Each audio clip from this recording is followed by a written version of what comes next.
रात के पहरेदार ने लकड़ी के तालों को रिदम में बजाया। आवाजें ऊंची खंभों वाली घरों में फैल गई। फेंग यून ने सूखी पलकें खोली, दिल में चुपके से सोचा, सुबह होने से पहले का समय है। पिछली रात वो बिस्तर पर लेटे बहुत देर तक सोचता रहा, कई योजनाएं बनाई, शायद सिर्फ 2 घंटे से थोड़ा ज्यादा होगा। ये शरीर अभी कल्टिवेट नहीं किया, एनर्जी कमजोर है, थकान अभी भी शरीर और मन पर छाई हुई है। लेकिन 500 साल के अनुभव ने फेंग यून में स्टील जैसी दृढ़ता बना दी थी। नींद की कमी की यह थकान उसके लिए कुछ नहीं। उसने पतली रेशमी चादर हटाई और साफ सुथरे उठ खड़ा हुआ, खिड़की खोली।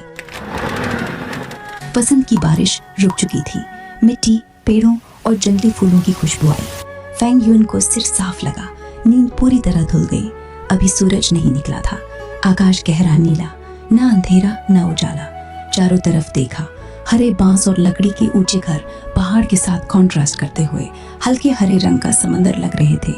ये घर कम से कम 2 मंजिला, पहाड़ी लोगों की खास बनावट। नीचे की मंजिल बड़ी लकड़ी के खंभों पर, ऊपर वाली में लोग रहते हैं। फेंग यून और फेंग जेंग ऊपरी मंजिल पर रहते थे। युवा मास्टर फेंग यून, आप जागते हैं, मैं ऊपर आती हूँ, वाशर के लिए इंतजार करूंगी। नीचे से एक लड़की की आवाज आई। फेंग यून ने नीचे देखा, अपनी पर्सनल सर्वेंट शेन कुई। चेहरा औसत से थोड़ा बेहतर, लेकिन अच्छी तरह सजी धजी। हरे लंबे आस्तीन वाला रोब और पैंट, एम्ब्रॉयडर्ड शूज, काले बालों में मोती की हेयर पिन, सिर से पांव तक यूथफुल वाइटैलिटी बिखरी हुई। वो मुस्कुराती हुई पानी का बेसिन लेकर ऊपर आई। पानी सही गर्माहट का, मुंह धोने के लिए। मुंह खुला किया, फिर विलो ट्विग और स्नो सॉल्ट से दांत साफ किए।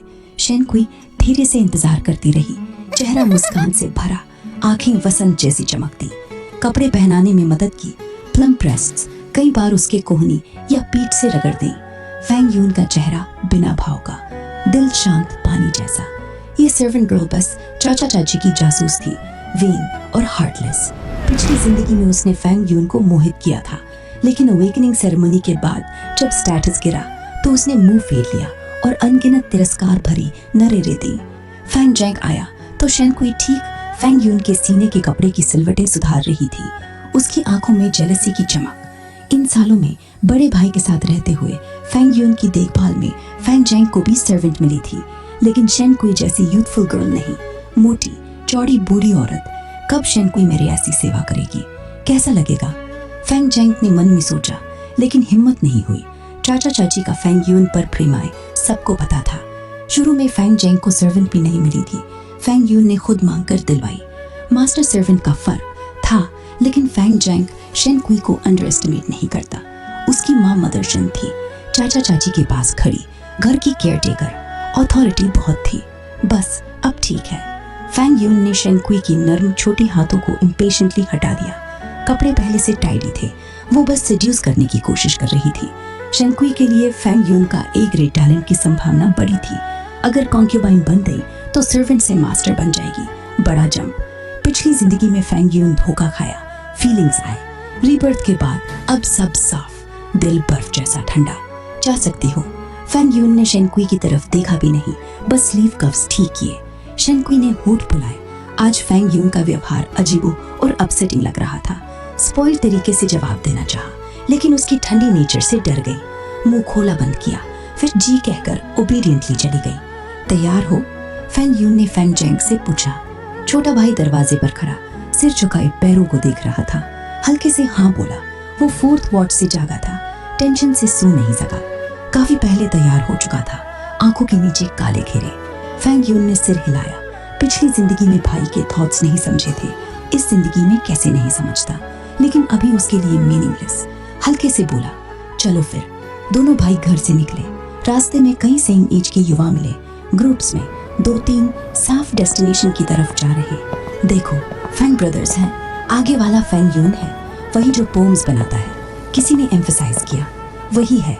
चेहरा एक्सप्रेशनलेस, जैसे किसी की परवाह नहीं, रूमर्स जैसा। किसी ने सावर टोन में कहा, जेलसी और एनवी से भरा। अगर तुम उसके जैसे होते तो भी वैसा एक्ट करते। किसी ने कोडली जवाब दिया, डिसैटिस्फैक्शन छिपाते हुए। फेंग जेंग ने एक्सप्रेशनलेस सुना, ऐसी बातों की आदत थी। सिर झुकाए चुपचाप बड़े भाई के पीछे चला। अब डॉन की रोशनी होराइजन से झांक रही थी। फेंग यून के चेहरे पर उसकी शैडो, सूरज धीरे धीरे ऊपर आया, लेकिन फैंग यून को लगा जैसे वो अंधेरे में जा रहा है। ये अंधेरा उसके बड़े भाई से आ रहा था। शायद इस जिंदगी में कभी भाई की बड़ी शायरों से नहीं निकल पाएगा। सीने पर दबाव, सांस लेना मुश्किल, ये डैम्ड फीलिंग उसे फॉसिफिकेट शब्द याद दिला रहा था। ये बात साबित करती है आउटस्टैंडिंग टैलेंट वाले आसानी से जेलसी पैदा करते हैं। फैंग यून ने मन में तंज कसा। कोई आश्चर्य नहीं कि सी ग्रेट टैलेंट अनाउंस होने पर एनिमी से घिर गया।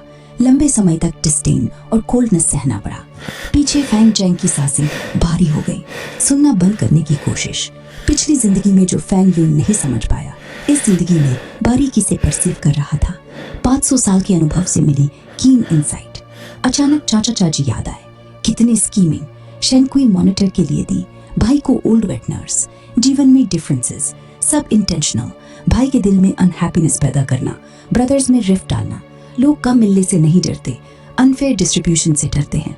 पिछली जिंदगी में एक्सपीरियंसेस कम थे, भाई फूलिश और नाइव। चाचा चाची सफल हुए रिफ्ट बनाने में। रीबर्थ के बाद अवेकनिंग सेरेमनी सामने, सिचुएशन चेंज मुश्किल लगती है, लेकिन फैंग यून के इविल मीन्स और विजडम से चेंज पॉसिबल है। भाई को पूरी तरह सप्रेस कर सकता है, शेनकुई को जल्दी कॉन्क्यूबाइन बना सकता है।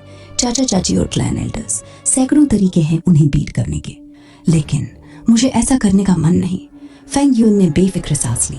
तो क्या हुआ अगर अपना छोटा भाई ब्लड रिलेशन ना हो तो आउटसाइडर, कभी भी छोड़ सकता हूँ।